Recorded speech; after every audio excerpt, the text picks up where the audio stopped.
하나님의 말씀은 빌립보서 1장 22절부터 24절까지 읽겠습니다. 그러나 만일 육신으로 사는 것이 내 일의 열매일진데 무엇을 택해야 하는지 나는 알지 못하노라. 내가 그 둘 사이에 끼었으니 차라리 떠나서 그리스도와 함께 있는 것이 훨씬 더 좋은 일이라. 그렇게 하고 싶으나 내가 육신으로 있는 것이 너희를 위하여 더 유익하리라. 하늘들에 있는 식민도시 빌립보서 원전강해. 오늘은 1장 세 번째 시간입니다. 1장 22절부터 30절까지 말씀을 가지고 복음에 합당한 폴리투마 시민으로 사는 길 이런 제목으로 말씀을 나누겠습니다. 빌립보서는 좀 특별한 편지입니다. 원래 빌립보라는 도시가 특별하기 때문입니다. 아시아에서 유럽으로 가는 첫 번째 성에 있는 도시고, 근데 그 도시는 로마 제국에서 지금으로 말하면 특별시라고 하는데요. 이것을 식민도시라고 번역을 해봤습니다. 폴리투마라는 단어가 성경에 딱 한 번 나오는데요. 이 폴리투마, 그것이 이제 빌립보 성의 별칭입니다. 폴리투마. 이것은 폴리스라는 말과 튜마라는 말에서 합성한데요. 폴리스는 도시라는 뜻입니다. 도시 또는 성. 예를 들어서 새 예루살렘 성 할 때 이 폴리스입니다. 또 바벨론 성, 그것도 폴리스입니다. 그런 이제 폴리스하고 튜마는 공동체. 빌립보 성, 빌립보 도시는 로마 황제가 직접 다스리는 그 도시라는 뜻입니다. 그러니까 그 빌립보 성의 시민이면은 로마 시민권과 똑같은 것이고, 그러니까 빌립보 시민이 되면은 말씀 특혜를 받는 것인데, 근데 그 빌립보에는 빌립보 시민만 사는 것이 아니라 다른 외지에서 온 사람들이 있단 말이죠. 그 사람들은 상대적으로 그런 지위가 박탈되는 것입니다. 그러니까 빌립보 시민이 아닌 사람으로서 빌립보에 살고 있을 때 그들은 소망이 뭐겠습니까? 어떻게 하면 저 시민과 같이 될 수 있을까? 그런 것이 소망일 것입니다. 그것에 대해서 바울은 이제 거기에 있는 교회, 그 교회는 빌립보 시민이 아닌 자로서 빌립보에 사는 대표적인 사람이 루디아죠. 드와디라 성에서 온 그 루디아, 거기에 장사로 온 것인데, 그런 사람들이 모여있는 교회가 빌립보 교회입니다. 그래서 이 교회에 대해서 편지하기를 그 빌립보 로마 황제의 직할시에서 있는 사람들을 부러워하지 말라는 거예요. 왜냐하면 교회는 하늘들의 왕국, 거기에 통치자께서 직접 관할하는 것이 교회라는 그 도시, 식민지이기 때문에 그런 생각을 가지고 자존감을 가지고 살라고 하는 것이 이 빌립보서 보낸 편지의 목적입니다. 그러니까 감옥에 있는 바울이, 로마 감옥에 있는 바울이 빌립보 성에 있는 교회에 보내는 편지인데, 그들이 겉으로 보이는 그 환경을 보지 말고 실제적으로 하나님께서 어떻게 관심을 가지고 그들을 통해서 무슨 일을 하시는지. 그래서 첫 번째 시간은 빌립보서 1장 1절부터 11절까지 말씀으로 하나님이 작하신 일 그리스도의 날까지, 빌립보서 1장 6절에 나오는 말씀인데요. 하나님이 교회를 통해서 하는 착하신 일을 시작하셨는데, 그것은 언제 완성되냐면 그리스도의 날, 주님이 재림하시는 날에 그것이 완성될 거라는 것을 말씀하고 있는 것이죠. 그 하나님의 중요한 일이 바로 교회를 통해서 이루어진다는 것을 말씀하고 있습니다. 두 번째 시간에는 빌립보서 1장 12절부터 21절까지 말씀으로 옥중에서 도리어 기뻐하고 기뻐하는 수상한 이유란 제목으로 말씀을 나눴습니다. 바울은 로마 감옥에 갇혀 있는데, 근데 기뻐하고 기뻐한다는 거예요. 왜 그럴까요? 그것이 자기 갇힘으로 인해서 오히려 복음이 활발하게 전파가 됐다는 것입니다. 그래서 지난번에 한번 요나의 경우를 한번 생각해 봤죠. 요나가 여호와 하나님 말씀을 듣고 그 니느웨라는 그 적국에 가서 거기서 복음 전한다고 할 때 그 사람이 전하는 걸 누가 받아주겠습니까? 근데 요나가 물고기 뱃속에 들어갔다가 나오니까 그 사람이 지나가는 하룻길 만에 온 도시가 다 믿고 회개하고 베옷을 입고 하는 놀라운 역사가 일어난 것처럼 바울이 바로 그냥 자유인으로 로마에 갔더라면 아무도 거들떠오지 않을 텐데, 그가 바로 죄인의 몸으로, 그렇지만 로마 황제에게 따지러 거기가 재판을 받으러 간다는 소문이 났고 드디어 거기 와서 있는데 그것이 다 그냥 인간이 계획을 세운 것이 아니라 하나님께서 계획을 세우셔서 그렇지 않으면 바로 예루살렘에서 자유의 몸이 있을 텐데 하나님이 로마에까지 가서 내가 나를 증언하리라 한 말씀 때문에 그것이 그대로 이루어졌다는 사실 때문에 그래서 많은 사람들이 그 소식을 듣고 오히려 복음이 전파되고 그래서 바울은 기뻐했다는 것을 지난번에 살펴봤습니다. 오늘은 그래서 22절에 보니까 그러나 만일 육신으로 사는 이것이 내일의 열매일진데 무엇을 택해야 하는지 나는 알지 못하노라. 이 말은 요 앞에 있는 말씀 빌립보서 1장 20절 하반절부터 21절까지 나는 살든지 죽든지 내 몸에서 그리스도가 존귀하게 되게 하려 하나니 이는 내게 사는 것이 그리스도니 죽는 것도 유익함이라. 그 바울은 죽고 사는 문제를 크게 따지지 않는다는 거예요. 왜 그럴까요? 죽는 것이 끝이 아니기 때문에 오히려 죽은 다음에 주님을 만나서 지내는 시간이 너무나 화려하기 때문에 그래서 살든지 죽든지 크게 문제가 되지 않는다는 것입니다. 그건 바울뿐만 아니라 우리 성도들에게도 마찬가지죠. 어찌 보면 이 세상 사는 것이 참 어려운 환경에서 사는 거고 죽음의 문을 딱 열자마자 펼쳐지는 것은 정말 그 화려한 시기가 우리에게 닥쳐지고 있는 것입니다. 그걸 안다면 죽음이 두렵지가 않겠죠. 그러니까 하나님이 살려주시면 무슨 일이 나를 통해서 할 일이 있겠구나. 하나님이 목숨을 거둬가시면 내가 할 일은 끝났구나. 다음 이제 후반전에서 나에게 일이 있겠구나. 그런 생각을 하게 되다 보면 우리가 사는 것과 죽는 것이 큰 문제가 안 된다는 것이죠. 그래서 오늘 22절에 그러나 내가 만일 육신으로 사는 이것이 우리가 이 세상을 살 때는 육신 그걸 성경적으로는 혼의 몸이라고 합니다. 내 혼이 들어가서 사는 육신에 들어가서 사는 몸 그걸 혼의 몸. 그것은 우리가 죽으면 이제 혼의 몸을 떠나는 것이죠. 그때 다시 부활할 때는 영의 몸을 입고서 부활하는데 지금 육신을 가지고 사는 것 이것이 사도 바울의 일의 열매라는 거예요. 그렇죠? 우리는 죽으면 일을 할 수 없으니까 죽기 전에 우리는 일할 기회가 있는 것입니다. 그죠? 하나님께 앞에 가서 상을 받든 벌을 받든 그것은 죽기 전에 일이 달려있단 말이에요. 그래서 죽기 전에 일이 참 그 열매를 맺을 수 있는 것. 그러니까 바울은 무슨 일을 하게 되죠? 사도니까 빌립보서는 이것도 마찬가지로 사도가 성도들에게 보낸 편지입니다. 그래서 사도의 일은 무엇이죠? 사도의 일은 중매쟁이고 사도의 일은 교회의 기초석입니다. 그러니까 그 일을 내가 살아있는 동안은 하게 돼서 좋고 죽어서는 이제 그 일을 쉬고 더 좋은 일을 기대할 수 있으니까 좋다는 것이죠. 고린도전서 15장 44절에 혼의 몸으로 심고 이 심는다는 것은 땅에다 흙에다 심는 거니까 그러니까 혼의 몸에서 빠져나가는 것을 얘기하죠. 죽는 것. 영의 몸으로 살아나나니 혼의 몸이 있은즉 또 영의 몸이 있느니라. 이것은 모든 사람에게 공통적으로 나타나는 일입니다. 예수 믿는 사람도 그렇고 예수 안 믿는 사람도 마찬가지입니다. 그러나 이제 영의 몸을 입는 시간이 다르죠. 예수 믿는 사람들은 결국 주님이 오실 때 그때 이제 이런 몸을 입고 영의 몸을 입게 되고 그렇지 않은 사람들 음부에서 있다가 천년 왕국이 지난 다음에 영의 몸을 입고 다시 백보자 심판대에 서는 것입니다. 여하튼 혼의 몸을 입고 사는 시간이 길어야 100년이지만 영의 몸을 입고 사는 시간은 일단 1000년과 되는 시간이 영의 몸을 입고 사는 시간이죠. 고린도후서 11장 2절에 보면 바울이 도대체 무엇을 하는 사람인지 하나님께 뭘 하라고 직분을 받은 사람인지를 아주 가장 쉽게 말씀해 주고 있습니다.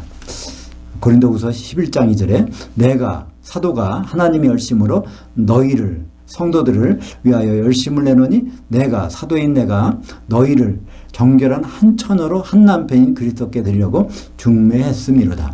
바울의 일은 한마디로 요약하면 중매쟁이라는 거예요.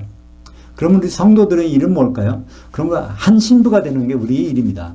우리가 중매쟁이 일이 하는 것이 아니라 우리는 중매를 받아서 제대로 한 신부로 준비되는 일이 필요한 것이죠. 이걸 다른 말로 표현할 때는 에베소서 2장 20절 너희는 성도들은 사도들 곧 선지자들이 기초석 위에 세우심을 입은 자들이라. 사도들은 기초석 역할을 하고 성도들은 그 위에 세워진 건물. 그래서 성경에 보면 크게 두 가지 주제가 있어요.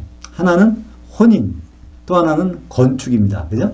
혼인하는 것은 그리스도와 한 신부로 혼인하는 거고, 건축은 뭐죠? 새 예루살렘 성이 건축되는 거죠. 그래서 새 예루살렘은 결과적으로 어린 양의 신부니까 결국 똑같은 얘기인데, 똑같은 얘기를 이 일을 다른 일로 표현해서 바울은 중매쟁이면서 또는 건물의 기초석이 된다는 것으로 말씀하고 있습니다. 그 일에 따라서 우리 성도들이 분명히 확연히 드러나는 것이죠. 그것은 우리가 확인할 수 있는 데가 있어요. 요한계시록 21장 14절에 사도들이 기초석이라고 그러는데 그게 진짠가? 그 성의 성곽에는 12 기초석들이 있고 그 위에는 어린 양의 12 사도들의 12 이름들이 있더라. 이 기초석이 확실하죠. 그죠? 그 성, 새 예루살렘 성곽은 한 몸으로 되어 있는 성도들인데 그에 바치고 있는 기초석이 12 사도라고 되어 있다는 것입니다. 그 성경은 전부 다 요 얘기, 혼인 얘기, 건축 얘기, 이것이 어떻게 이루어지는가, 그것이 결과물인데 거기까지 가기 전에 사람들은 중간에서 말아버리죠. 그죠?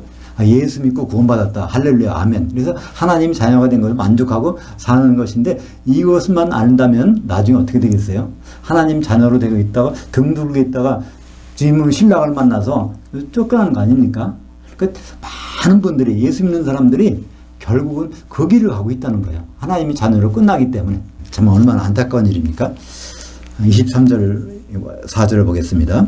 내가 그 둘 사이에 끼었으니 차라리 떠나서 그리스도와 함께 있는 것이 더욱 좋은 일이라. 그렇게 하고 싶으나 내가 육신으로 있는 것이 너희를 위하여 더 유익하니라. 이것도 개인 편지가 아닙니다. 사도가 성도들에게 보내는 편지예요. 그러니까 사도가 죽는 것이 더 편하다는 거예요. 사실 고생을 안 하니까. 근데 그거에 왜 죽지 못하냐면 성도들 위해서 아직 죽을 수가 없다는 거예요. 우리는 지금 그런 사정이 아니죠. 사도들의 글이 다 준비되어 있으니까. 근데 초대교회에는 이 당시에는 사도들이 없으면 하나님 말씀 들을 수가 없어. 몇 개 편지가 있을까 말까 하는 그런 사정인데, 그러니까 사도들이 꼭 있어야 성도들이 그 어디에서 어떤 건축을 해야 되는지, 어떻게 누구와 결혼하는지, 이것을 중매쟁이가 없이, 기초석이 없이 어떻게 일이 이루어지겠습니까? 우리는 얼마나 다행인 시대에, 복받은 시대에, 물론 이 세상 정세를 보면 점점 더 힘들어지고 어두워지만, 그러나 다른 각도에서 보면 얼마나 편리한 시대에 우리가 신앙생활을 하고 있다는 것을 알 수 있습니다. 바울이 고린도후서 5장 8절에도 그것을 고백한 적이 있어요. 고린도후서 5장 8절부터 10절까지 우리가 담대하여 원하는 바는 차라리 그 몸을 떠나 주와 함께 있는 그것이라. 여기서 우리라는 것은 사실 사도입니다. 우리 성도 보고 얘기하는 게 아니에요. 사도들이 차라리 빨리 떠났으면 좋겠는데 그런즉 우리는 그 몸으로 있든지 떠나든지 주를 기쁘시게 하는 자가 되기를 원하노라. 그래서 이 교회 건축하는데 계속 있든지 떠나든지 그것을 마찬가지지만 그래도 떠나는 것이 훨씬 사도들에게는 편하다는 것입니다. 근데 이제 10절에 여기 이제 우리가 다 반드시 그리스도 심판대 앞에 나타나게 되어 각각 선악간에 그 몸을 통하여 행한 것을 따라 받으려 함이라. 여기는 사도와 성도를 다 포함하는 것이죠. 그러니까 결국은 그리스도의 심판대에서 심판을 받아야 되기 때문에 그래서 사도들은 이것을 증언하고 있다는 것입니다. 왜냐하면 그리스도 심판대에서 심판할 사람이 사도들이니까 제대로 전하지 않고 가서 이제 하면은 문제가 생길 거 아닙니까? 시험을 보는데 시험 범위를 강의도 안 하고 그냥 보게 된다면 그걸 채점하는 거죠. 불공평하잖아요. 그러니까 이 그리스도 심판대 심판관은 누굽니까? 예수님이시지만 예수님 혼자 심판하는 것이 아니죠.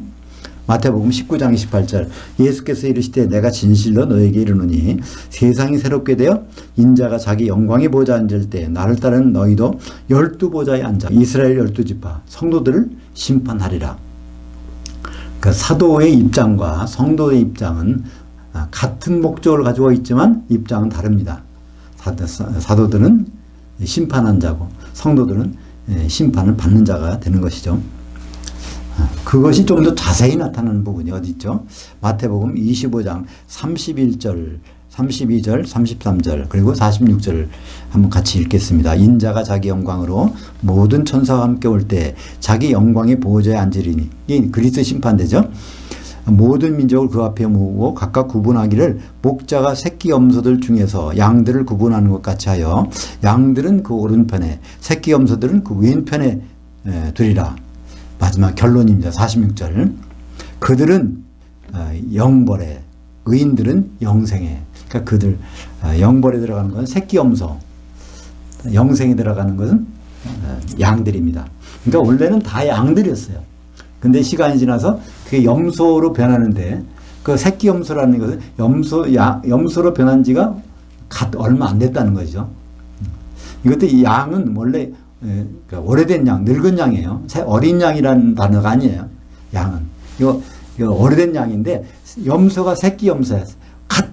변해서 새끼 염소가 된 거예요. 그러니까 믿음이 변했거나, 그게 변한 것이죠.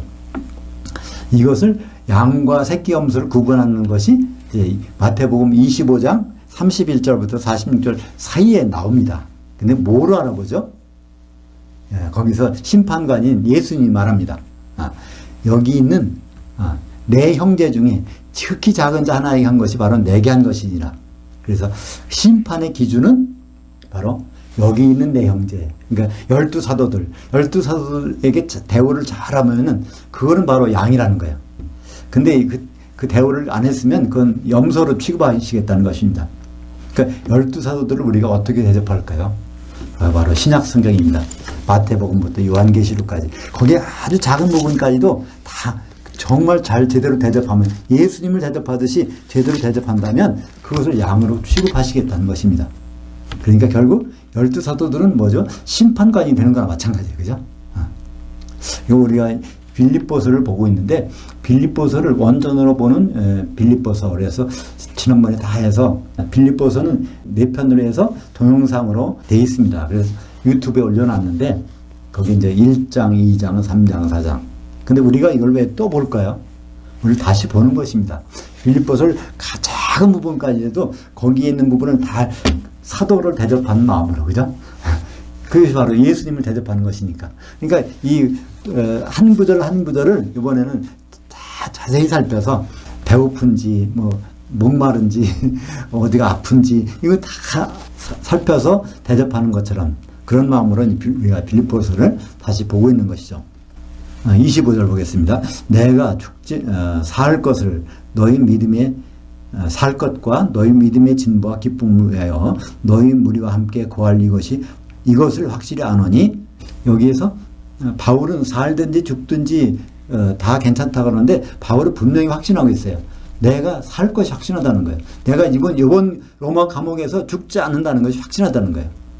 그러니까 바울은 바로 두 번째 로마 감옥에 갇혔을 때 그때 순교를 당합니다.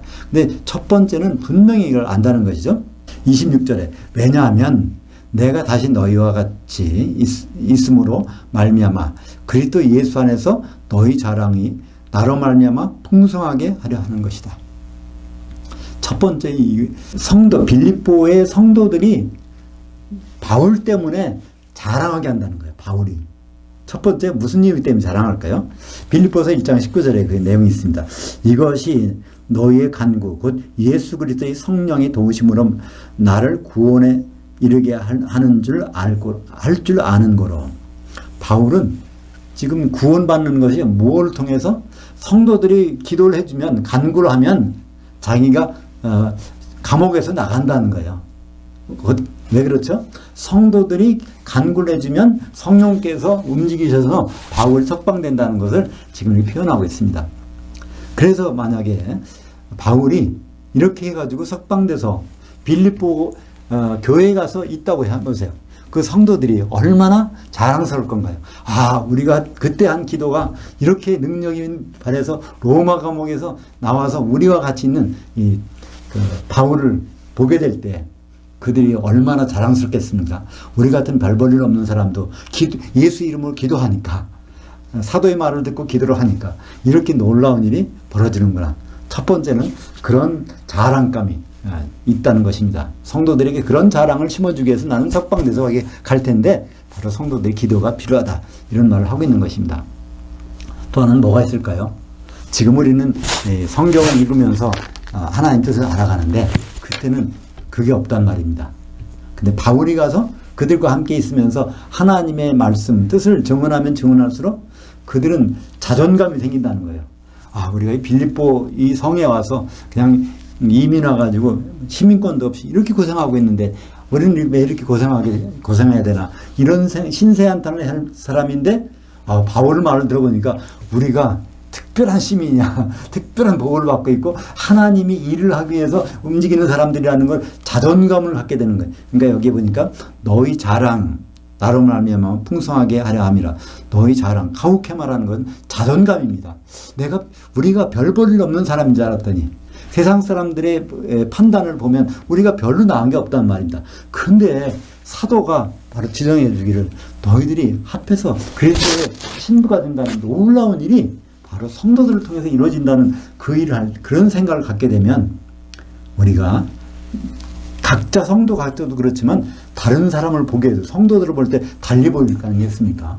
한 분 한 분들이 성도들이 달리 보인단 말이에요. 하나님이 특별히 관심을 가진 사람들이라는 것을 그런 생각으로 바뀌게 되니까 바로 이 세상을 사는데도 생각이 달라질 거라는 것이죠. 그죠? 비록 빌립보에서 타국인으로 와서 고생을 하지만 실제적으로 하나님의 본심인지 거기에서 살고 있는 자존감을 일깨워주고 있는 것입니다. 27절 상반절을 보겠습니다. 오직 너희는 그리스도의 그 복음에 합당하게 생활하라. 근데 정확히 번역하면 폴리투마의 시민으로 살라 이런 뜻입니다. 폴리투마라는 단어가 한 번만 나오는데 폴리투마의 동사형은 폴리투오마이 동사형은 두 번 나와요. 근데 여기에 뭐 때문에? 그리스도의 그 복음 때문에 그 복음에 합당하게 살라는 거예요. 빌립보서는 1장만 해도 그 복음에 대한 말씀이 5번이 나와요. 1장 5절, 7절, 12절, 16절, 27절에서 그 복음에 대한 말이 많이 나옵니다. 그럼 우리가 복음이라고 들으면 그냥 기쁜 소식이다. 그렇지만 구체적으로 우리가 얼마나 알고 있나요? 복음이 뭘까? 과연 어떤 내용일까? 죄인이 구원받아서 하나님이 자녀가 되고 죽으면 천국 가서 잘 지내는 거?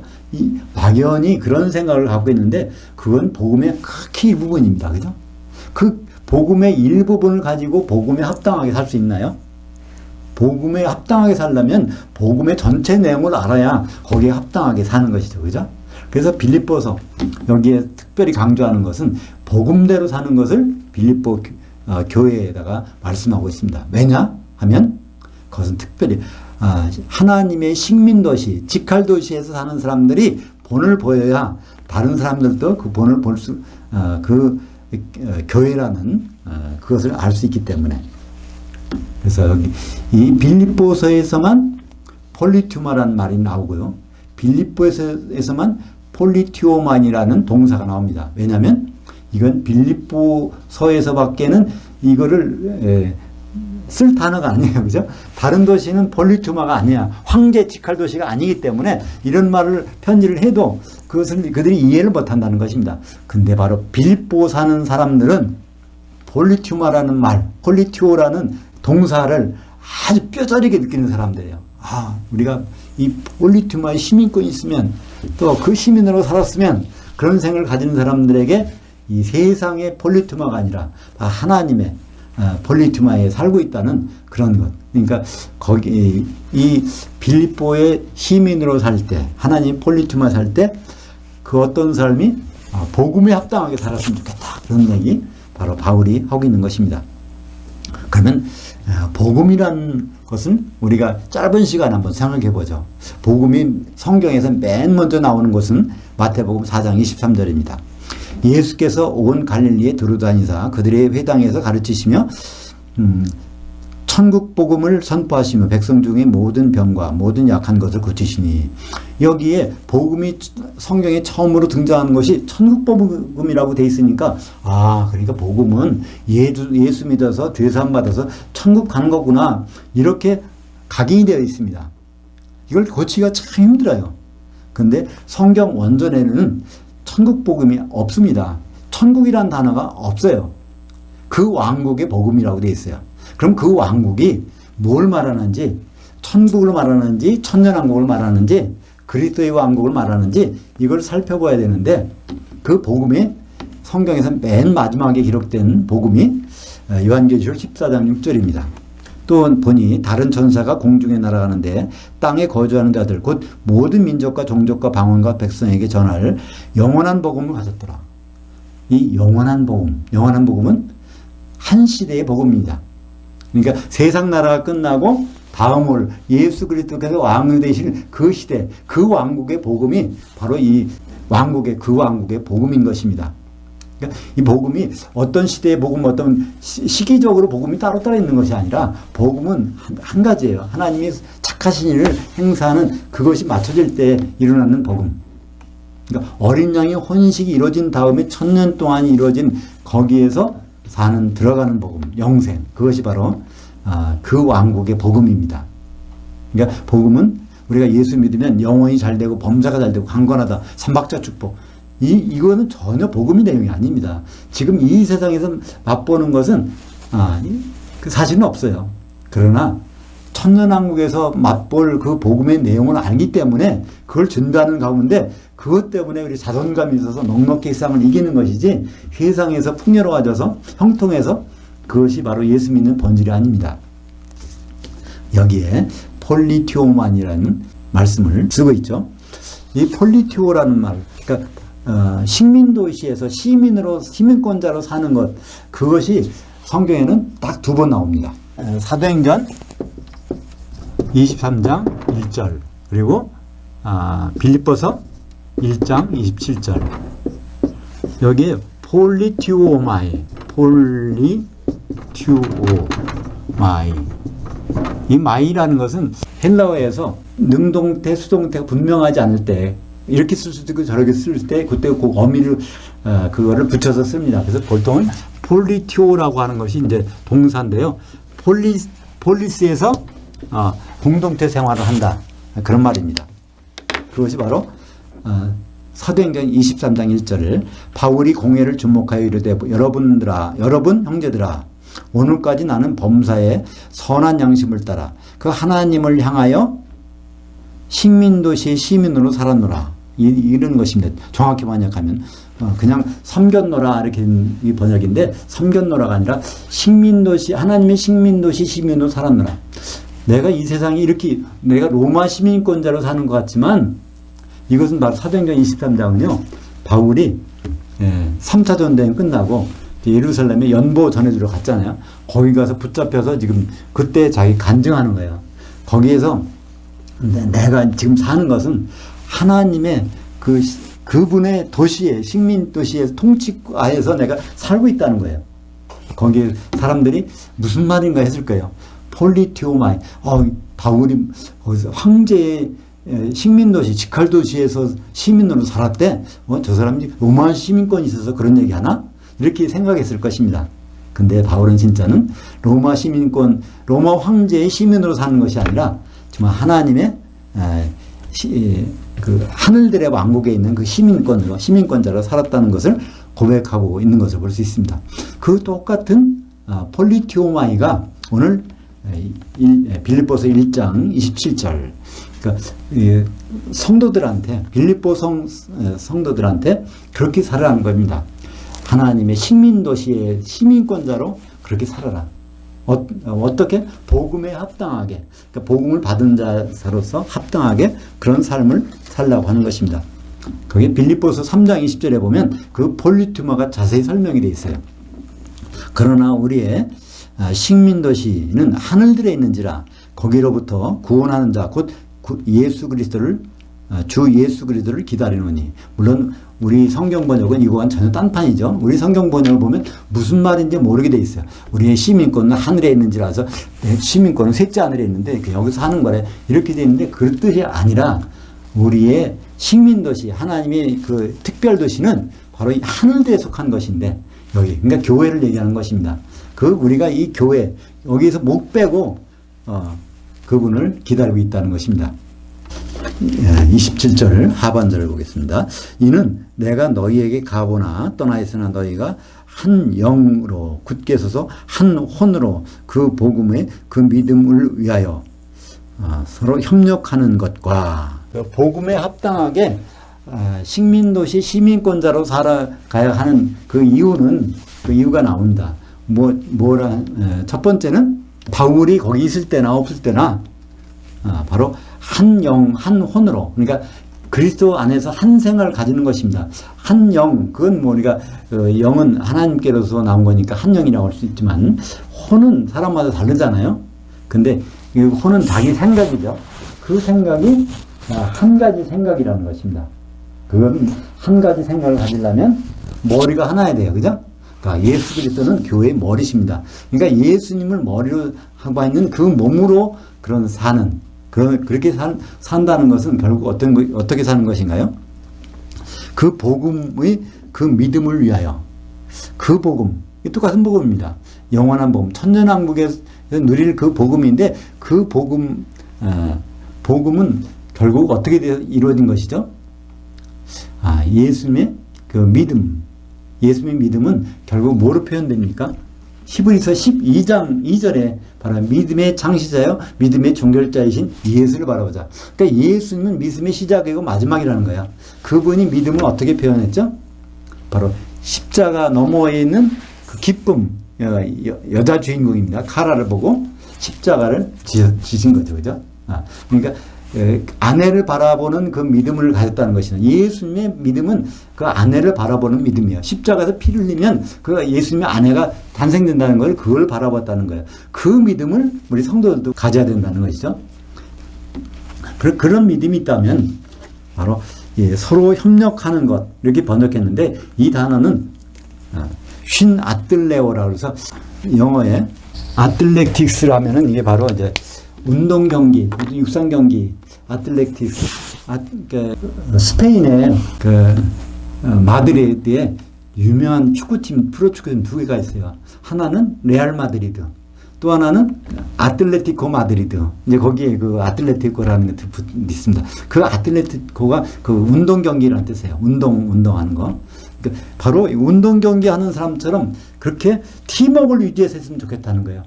운동 경기할 때 축구 경기만 11명 있는데 11명이 팀워크를 유지하지 않으면 그게 경기가 안 되는 거죠. 수비할 사람은 수비하고 그 공격할 사람은 공격하고 그거 잘 짜져서야 그 운동 경기에 성과가 나오는 거 아닙니까?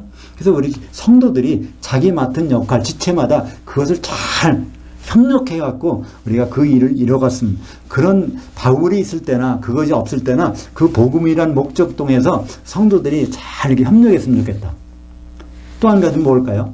그 대적하는 자가 올 때 그때 그 대적하는 대적자들에게 두려워해서는 안 된다는 거죠.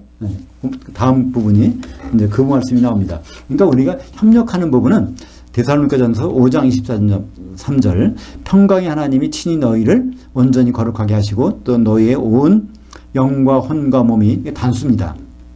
우리 주 예수 그리스도께서 강림하실 때 흠없게 보존되길 원하노라. 이렇게 협력을 하게 되면 결국 한 팀, 한 사람이 움직이는 것처럼 이렇게 될 때 이것이 바로 어린 양의 신부가 되는 길이죠. 그래서 내부적으로는 팀워크가 잘 짜여져서 그 대외적으로는 어떻게 될까요? 28절 보겠습니다. 또한 무슨 일에든지 대적하는 자들 때문에 두려워하지 않는 이 일을 듣고자 함이라. 어떤 일을 만나도 두려워하지 않는다는 거예요. 이 대적이라는 말은 이게 대적하는 자는 어떤 사람일까요? 세상 사람들이 아닙니다. 그리스도를 핍박하는 사람들, 특히 교회 안에서 핍박하는 사람들. 그런 사람들이 여기서 그러니까 예수를 믿다가 배교하는 사람들, 반대편에서 갖고 오히려 예수 믿는 사람들을 더 못 살게 구는 교리가 다르다고 해서 뭐 해석이 다르다고 해서 오히려 더 어렵게 하는 사람들이 있는데 그걸 성경에서는 대적하는 자들이라고 말씀하고 있습니다. 근데 그런 자들을 만나서 우리가 이게 잘못 믿고 있는 거 아닌가? 그래서 두려워할 수도 있는데 오히려 그럴수록 더욱더 두려워하지 않는다는 것입니다. 그것을 바울은 듣고 싶다는 거예요. 바울은 바로 팀워크를 잘 짜서 교회 내부적으로 이렇게 한 혼과 한 영혼을 가지든지 또 한편 대적이 있을 때 믿음이 흔들리지 않는 그런 것을 갖든지 그렇게 하면 그들에게는 멸망의 증거요. 너희에게는 구원의 증거니. 이게 증거라는 것은 증표라는 얘기입니다. 바로 우리가 흔들리지 않고 있으면 그게 바로 우리가 구원받았다는 증거라는 것입니다. 우리가 흔들린다면 그건 구원이 확실치 않다는 거죠. 우리가 약간 어려움을 당했을 때, 대적에게 두려움을 느꼈을 때, 그렇다면 그건 흔들리고 있다는 증거죠. 그것은 복음을 확실히 몰랐다는 증거입니다. 그죠? 복음을 안다면, 복음의 결과물을 안다면, 우리는 중간에 흔들릴 수는 있지만, 그거 두려워하지는 않는다는 것입니다. 아직은 목적지에 안 이뤘기 때문에. 이 배교하는 자, 대적하는 자, 그것은 이제 데살로니가 후서 2장 3절, 4절에 보면 이게 바로 우리 많이 적그리스도라고 얘기하는 그 인물인데요. 누가 어떻게 해도 너희가 미혹되지 말라. 먼저 배교하는 일이 있고, 이 배교라는 것은 기독교인으로서 신랑 맞을 준비를 않고 다른 거 한다는 거예요. 교리를 배반한 일을 하고, 그 불법의 사람, 곧 멸망의 아들이 나타나기 전까지는 그날이 이르지 아니하리니 그는 대적하는 자라. 그러니까 적그리스도가 그러니까 주님이 오실 때는 반드시 적그리스도가 나타나서 활동하는 시기가 있다는 거예요. 그것이 언제? 7년 동안. 7년 기간이 있기 전에는 예수님이 절대로 안 오시겠다는 것입니다.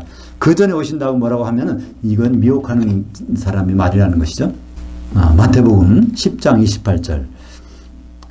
몸은 죽여도 혼은 능히 죽이지 못하는 자들을 두려워하지 말고 오직 영의 몸과 혼을 능히 지옥에 멸할 수 있는 일을 두려워하라. 그러니까 우리 성도들은 두려워할 것이 있고 두려워하지 말아야 할 것이 있어요. 근데 되게 그걸 거꾸로 한단 말이에요. 그죠? 그러면 육신의 어떤 것에 대해서 내가 어떻게 병들을 못하거나 심지어 어려움을 당하면 어떡하나 심지어 내가 죽을 거면 어떡하나 이런 일에 대해서는 두려워하지 말라고 예수님 분명히 말씀하셨는데 그런 일을 우리가 두려워한단 말이에요. 근데 우리가 나중에 부활했을 때는 거기에 대한 두려움을 안 해. 근데 예수님은 반대로 말하세요. 우리가 이 세상에 살 때는 두려워하지 말라는 거야. 근데 부활했을 때 그때 지옥 갈 일을 지옥 보내신 일을 두려워하라. 우리가 이제 그걸 거꾸로 하고 있지 않습니까? 많은 분들이, 저부터도 이 세상의 환경에 대해서 많이 좌지우지 되고 있는데, 물론 이 세상에, 그 법에 맞춰서 살아야 되죠. 그죠? 물고기가 바로 물을 떠나서는 살 수 없으니까. 근데 물고기가 세파에 흡수되지 않으려면 지느러미가 있어야 되는 거죠. 그죠? 그리고 그 세상 영향력에 침투되지 않게 하려면 비늘이 있어야 되고. 그러니까 우리는 비늘과 지느러미를 가지고 이 세상을 살아야 되는데 그렇지 못하는 그런 경우가 많이 있다는 말입니다. 우리는 반드시 심판을 받게 돼 있어요. 두 가지 결과로 나타나는데 그것이 마태복음 25장 46절 우리가 읽었던 건데 한 번 더 읽어볼까요? 그들은 영벌에 의인들은 영생에 들어가리라 하시니라. 그들은 누굴까? 영벌을 받는 사람들은 배교한 사람들. 그러니까 예수를 믿었다가 이상한 방향으로 믿어서 신랑을 기다리는 것이 아니라 다른 방법으로 신앙생활 하는 사람들을 말하고 있습니다. 그 여기서 영원한이라는 것은 한 시대 아이오니우스라는 단어를 쓰고 있습니다. 1000년 동안 지옥에 있느냐 1000년 동안 예수님과 더불어 통치하느냐. 이것이 이제 좀 더 구체적으로 나와 있는 것이 있어요. 요한계시록에서 영벌에 들어간 사람, 영생에 들어간 사람, 요한계시록에서 새끼 염소와 요한계시록에서 양들, 이것을 이제 구분한 장면이 나오고 있습니다. 그러면 요한계시록에서 양들이 어디에 있는지, 그것은 요한계시록 15장 2절에 있습니다. 내가 보니 불이 섞인 유리바다 같은 것이 있고 짐승과 그의 우상과 그의 이름 예수를 벗어난 이기는 자들이 그 유리바다 위, 그러니까 공중에 서서 하나님의 검은 고를 가지고 모세의 그 노래, 어린 양의 그 노래, 할렐루야를 불렀다는 것입니다. 그죠? 그것이 바로 한 신부가 돼서 할렐루야를 찬양하는 그것이 이제 요한계시록 19장 7절과 8절에 나오죠. 이 영생은 그건데 영벌 받는 사람은 뭘까요? 한번 요한계시록 18장 21절 이 한 심센 천사가 큰 맷돌 같은 돌을 들어 그 바다는 불 섞인 유리 바다 지옥이죠. 속으로 던져 그러니까 공중에 있는 것이 아니라 바다 속으로 던져 이르되 큰 성 바벨론이 이같이 비참하게 던져도 결코 다시 보이지 아니하리로다. 얼마 동안? 1000년 동안. 그러니까 1000년 동안 벌 받는 거니까 우리말로는 영벌로 번역했죠. 한 시대의 벌. 29절을 보겠습니다. 그리스도를 위하여 너희에게 은혜를 주신 것은 다만 그를 향하여 믿을 뿐 아니라 또한 그를 위하여 고난도 받게 하려 하심이라. 우리는 은혜를 받은 사람입니다. 그죠? 예수 믿는 사람도 은혜를 받았어요. 어떤 은혜 받았죠? 쉽게 말하면 하나님의 자녀가 되는 은혜를 받았어요. 그죠? 그러니까 예수의 피로 죄사함을 받아서 우리가 영이 살아나니까 하나님의 자녀가 되었습니다. 우리는 보통 하나님의 자녀, 하나님의 아들을 같이 생각할 수 있는데 성경에서 이걸 반드시 구분합니다. 특히 로마서 8장에 보면 그걸 구분하고 있어요. 그렇습니다.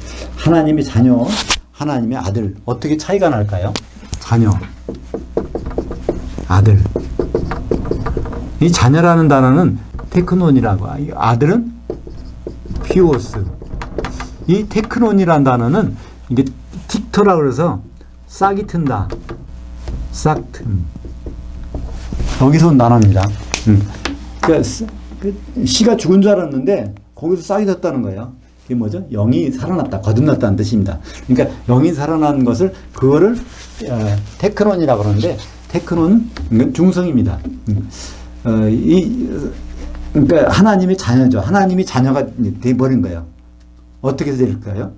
예수로 말미암아, 그죠? 요한복음 1장 12절 영접하는 자들 곧 그 이름을 향하여 믿는 자들에게는 하나님의 자녀들이 되는 권세를 주셨으니 여기 하나님의 아들들이 되는 권세가 아니에요. 하나님의 자녀가 되는 이 테크논 복수로 하면 테크나인데 이 테크논이 되는 권세 그러니까 싹이 움터서 영이 죽은 줄 알았더니 다시 살아나서 이런 자녀가 됐는데 그다음에 이대로 이 상태로 있으면은 곤란합니다. 우리는 이 상태로 끝나는 걸 알고 있지만 로마서 8장 19절에 보면 피조물이 고대하는 바는 하나님의 아들들이 나타나는 것이니 이 피조물, 이 인간을 제외한 이 세상의 모든 천지 만물은 다 피조물입니다. 그죠?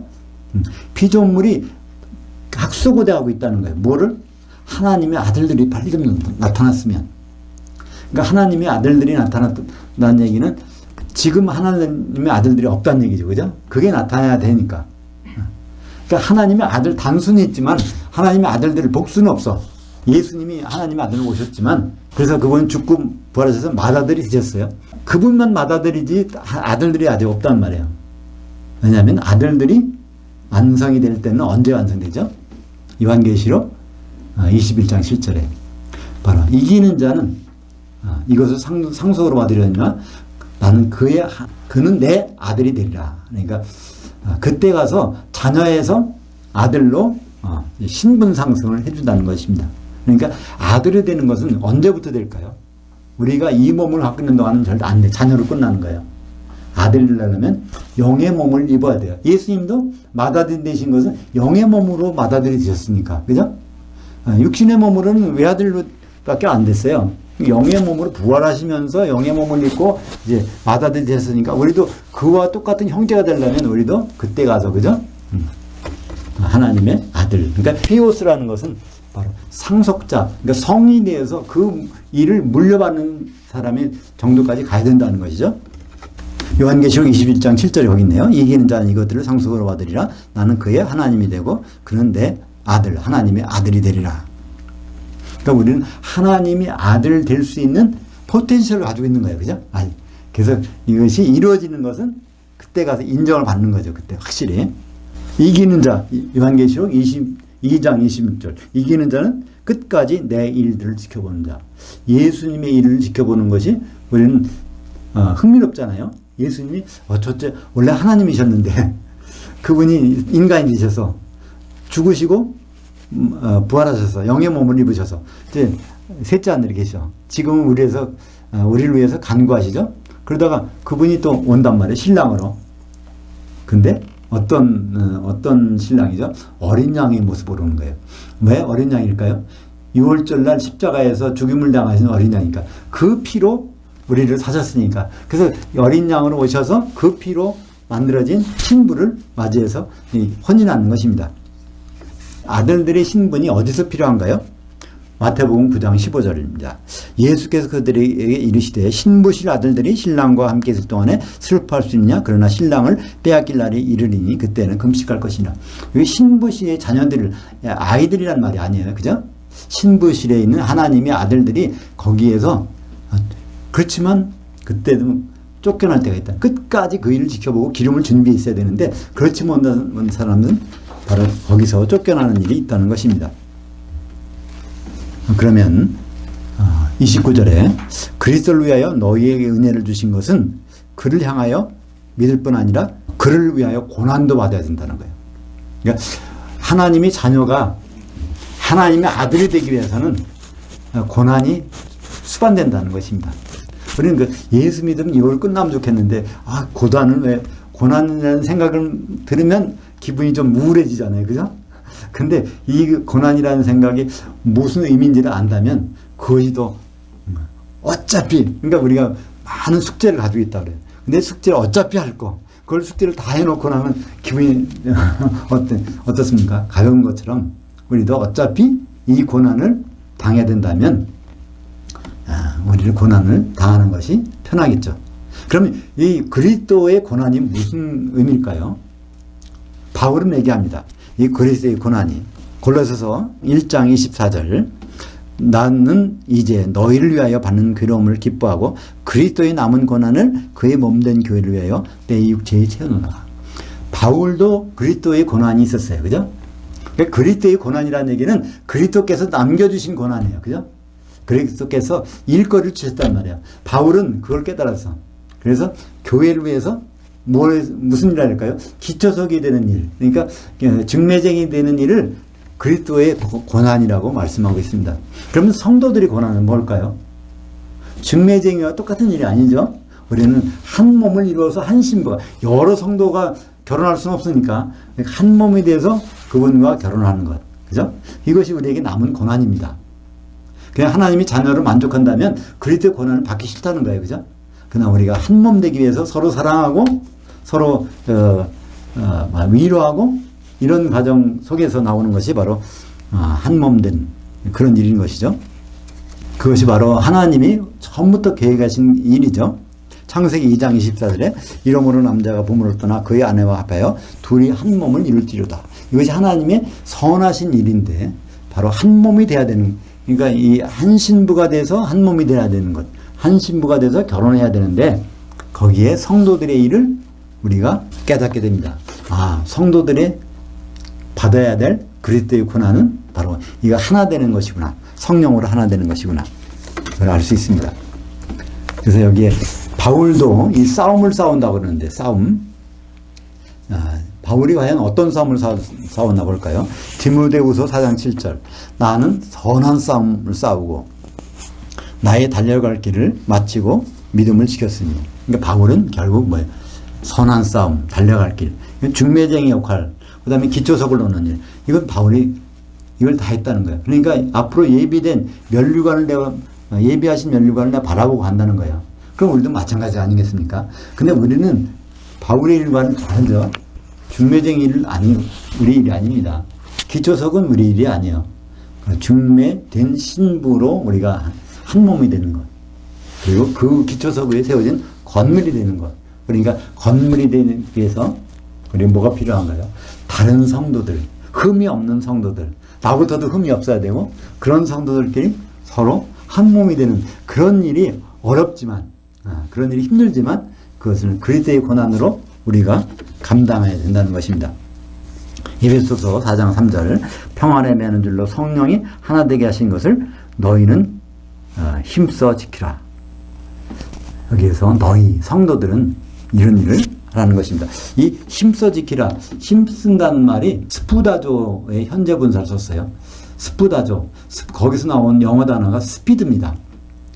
그러니까 너무 지리미리하게 뭐 일이 진전이 없으면 안 되겠다는 거예요. 그러니까 주님이 오셔야 되는데 신부될 준비를 빨리 해야 되는데 가속 속도 좀 내라는 것입니다. 그죠? 언제 하는 것이 아니라 당장 이런 일이 진전이 있었으면 좋겠다. 바울이 자기 중매쟁이 입장으로서 이렇게 우리 성도들에게 말씀하고 있는 것입니다. 바로 1장 마지막에 우리가 이 복음에 합당한 폴리투마의 시민으로서 살기. 폴리투마 단어가 좀 어렵긴 하지만 성경에 단 한 번밖에 안 나오고 성경에서 빌립보 성을 지칭하는 특별시 로마 황제의 특별시, 바로 우리는 하나님이 예수 그리스도의 특별한 도시인 바로 교회, 그분의 신부인 그 교회의 구성원으로서 이 세상에서 살아가는 것, 그것이 복음에 합당한 우리의 삶이 되어야 할 것입니다. 기도하겠습니다. 하나님 아버지 감사합니다. 오늘 빌립보 교회에 보낸 편지를 통해서 우리의 신분과 처지와 입장이 어떤 위치에 있는지를 다시 한번 깨닫게 해주심을 감사합니다. 사도들의 글을 읽을 때마다 그 단단한 기초서부에 우리는 날마다 위안을 받고 우리 자존감을 회복합니다. 우리가 주님이 오실 그 시기를 앞당길 수 있도록 우리가 가속도를 낼 수 있게 인도하여 주시옵소서. 예수님 이름으로 기도합니다. 아멘.